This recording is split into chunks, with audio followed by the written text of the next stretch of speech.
The debate over climate change has been fiercely argued, with many people feeling it's some kind of con job. But behind the fear, the scientists have been saying for a long time that there are changes in the environment, rapid population growth and subsequent demand on natural resources is having a significant impact on the world we live in, and the implications could be disastrous. A drying climate and more bushfire emergencies seem to be our greatest worry, and Dr. Jayton Kalla has been researching the links between the two.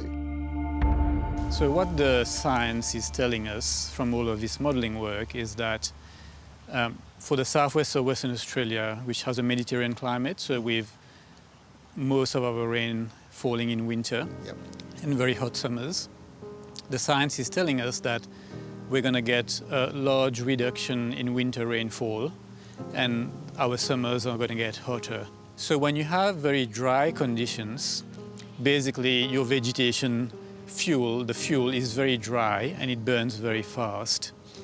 Now, also when you have dry conditions, it tends to be associated with very warm conditions as well in many parts of Australia.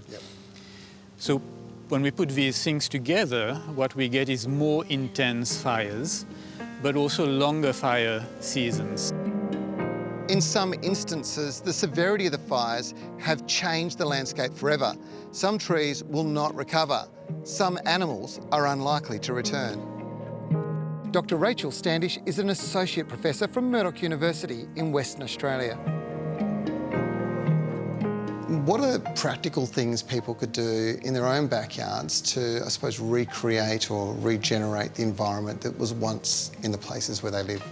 The best thing is to look at the nature nearby. I mean, that's a cue as to the sorts of species that do well in those soils. So you might live in an area that used to be Banksia woodland, for example. You might plant a few dominant Banksias and then look for some understory species to include with those as well. So you've got the structure, and that's when you might see some wildlife come in.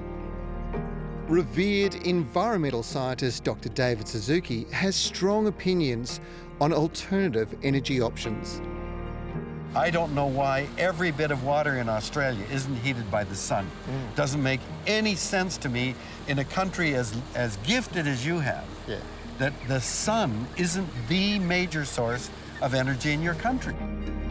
There's little question now that climate is changing, and there are many people who say, well, so what? It's been changing throughout time, and they're absolutely right, it has.